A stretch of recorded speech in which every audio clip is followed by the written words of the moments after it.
Hello दोस्तों, मैं Bimlesh sir आपके अपने YouTube channel Bimlesh sir tricky पर आप लोगों का स्वागत करता हूं। अभी तक आप लोग हमारे YouTube channel Bimlesh sir tricky को सब्सक्राइब नहीं किए हैं तो प्लीज़ सब्सक्राइब कर लीजिए। सब्सक्राइब करते वक्त आप बेल आइकन वाली घंटी के बटन को ज़रूर दबाइएगा, जिससे मेरे द्वारा बनाए गए प्रत्येक वीडियो का नोटिफिकेशन आप तक पहुँच सके। आज हम लोग गुप्त साम्राज्य के पार्ट 2 को पढ़ने जा रहे हैं। पार्ट 2 को माने भाग 2 को पढ़ने जा रहे हैं प्यारे मित्र। इसके पहले मैंने पार्ट 1 अर्थात भाग 1 को मैंने पढ़ा दिया है गुप्त साम्राज्य से। अब प्यारे मित्र, अगर आपको यहाँ से थोड़ा सा भी आप पिछले वीडियो देखे होंगे तो गुप्त साम्राज्य से मैंने जो बताया है ये बातें आपको याद हो जाएंगी।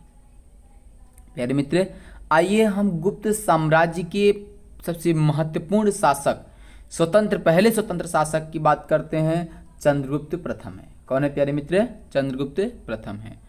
अब देखिए, लास्ट का अक्षर म है तो महाराजा धीराज की उपाधि, म से क्या हो जाता है? महाराजा धीराज की उपाधि। जो महाराजा धीराज की उपाधि थी वो किसको दी गई थी? वो चंद्रगुप्त प्रथम को दी गई थी, जो कि गुप्त वंश के पहले स्वतंत्र शासक थे। जो पहले गुप्त वंश के शासक थे, स्वतंत्र के पहले तो जो संस्थापक थे श्रीगुप्त थे, लेकिन पहले स्वतंत्र शासक के रूप में किसको जाना गया प्यारे मित्र? तो उनको जाना गया चंद्रगुप्त प्रथम को। था से आपका प्यारे मित्र कुछ भी नहीं बन रहा है। प से याद रखेंगे पाटलिपुत्र। पाटलिपुत्र को इन्होंने अपनी राजधानी बनाई। जो गुप्त वंश के शासक थे उन्होंने अपनी राजधानी कहाँ बनाई? सभी लोग लगभग पाटलिपुत्र में ही पाटलिपुत्र जो इनको राजधानी बनाई है। त से याद रखेंगे प्यारे मित्र। देखिए, त से 319 में चंद्रगुप्त प्रथम जो है राज्याभिषेक होता है, अर्थात गद्दी पर बैठते हैं। ठीक है प्यारे मित्र। प से हो जाता है पहले स्वतंत्र शासक के रूप में। प्यारे मित्र, यह चीज याद रखना, 319 ईस्वी में पहले स्वतंत्र शासक के रूप में कोई गद्दी पर बैठता है गुप्त वंश का, तो उसका नाम आता है चंद्रगुप्त प्रथम आता है। प्यारे मित्र, जैसे ही इन्होंने गद्दी पर बैठे वैसे ही इन्होंने कैलेंडर चलाई गुप्त संवत। क्या चलाई? गुप्त संवत चलाई प्यारे मित्र। 10 याद रखेंगे देवी। अच्छा, कुमार देवी से इनकी शादी होती है प्यारे मित्र, और इनको जो है दहेज में वैशाली मिल जाता है। क्या मिल जाता है? वैशाली मिलता है। जैसे कि आज शादी विवाहों में दहेज के रूप में मिलता है, तो वैसे भी इनको भी जो है दहेज के रूप में वैशाली मिला। इन्होंने निर्माण कराया जिन चक्र विहार का निर्माण कराया सारनाथ में। कहाँ? सारनाथ में प्यारे मित्र। सारनाथ में याद रखना। तो सारनाथ में इन्होंने निर्माण करवाया किसका? जिन चक्र का। जिन चक्र बिहार का, जो बौद्धिस्टों या बौद्ध धर्म से मिलता जुलता है प्यारे मित्र। और आपका च से है चंद्रगुप्त प्रथम। च से आप याद रखेंगे चांदी के सिक्के का प्रचलन, या चांदी के सिक्के को चलाने वाला पहला शासक अगर कोई बना था तो वह आपका गुप्त वंश के पहले स्वतंत्र शासक चंद्रगुप्त प्रथम थे। प्यारे मित्र, यहाँ सिक्के को लेके थोड़ा सा कंफ्यूजन होता है। अगर सोने की सिक्के की बात करें प्यारे मित्र हम लोग, तो सोने की सिक्के की अगर हम लोग बात करते हैं प्यारे मित्र, तो वह आपका जो हो जाता है वह आपका हिंद यूनानियों से हो जाता है। किससे हो जाता है? हिंद यूनानियों से हो जाता है प्यारे मित्र। अगर हम लोग शुद्ध सोने की सिक्के की बात करें तो कुषाण वंश के लोग हो जाते हैं। कौन हो जाते हैं? कुषाण वंश के लोग। और सबसे ज्यादा सोने के सिक्के की बात करें प्यारे मित्र तो गुप्त साम्राज्य हो जाता है। कौन हो जाता है? गुप्त साम्राज्य हो जाता है। और सबसे पहले चांदी के सिक्के का प्रचलन कौन कराता है प्यारे मित्र? तो वह आपके हो जाते हैं चंद्रगुप्त प्रथम। और कभी कभी प्यारे मित्र पूछता है प्रोटीन और कांच के सिक्के कौन चलाया था प्यारे मित्र? तो आप याद रखेंगे प्रोटीन और कांच के सिक्के को चलाने वाले व्यक्ति का नाम जो है वह आपका जो आपके जो वंश है वह आपका सातवाहन वंश है। क्या उनका वंश है? सातवाहन वंश है। और सातवाहन वंश के जो संस्थापक थे सीमुख थे। कौन थे प्यारे मित्र? सीमुख थे प्यारे मित्र। ये चीजें आप याद रखना। अब देखिए एक प्यारे मित्र, आप हो गया गुप्त अब इन्होंने क्या किया कि चांदी के सिक्के को चलाया। प्यारे मित्र यहाँ से जो भी इम्पोर्टेंट है आप लोग प्यारे मित्र, मैंने एक बार दोबारा हाईलाइटेड कर दे रहा हूँ इसको। प्यारे मित्र जो है कि इनको महाराजा धीराज की उपाधि मिली। क्या मिली? महाराजा धीराज की उपाधि मिली। पाटलिपुत्र को इन्होंने अपनी राजधानी बनाई। चांदी के सिक्के को इन्होंने चलवाया प्यारे मित्र। गुप्त संवत इन्होंने कैलेंडर चलाया। पहले जो है पहले स्वतंत्र शासक के रूप पर गद्दी पर बैठे। कब बैठे? 319 में बैठे प्यारे मित्र। कुंवार देवी से शादी किए और शादी में दहेज में क्या मिला इनको? वैशाली मिला। जैसे कि जब पहले अभी आज जो वर्तमान में शादियां होती हैं, शादियों में दहेज के रूप में गाड़ी मिलता है, कार मिलता है या कैश मिलता है, तो ऐसे भी इनको दहेज के रूप में इनको मिला था। इन्होंने एक निर्माण करवाया था, जिन चक्र विहार का निर्माण कराया, जो कि बौद्धिस्टों से मिलता है। और आपका च से याद रखना है प्यारे मित्र, चंद्रगुप्त प्रथम थे जिन्होंने जो है चांदी के सिक्के का प्रचलन करवाया और सोने की सिक्के का भी इन्होंने प्रचलन करवाया। आइए अब आते हैं समुद्रगुप्त की, हम लोग बात करते हैं दूसरे शासक समुद्रगुप्त की।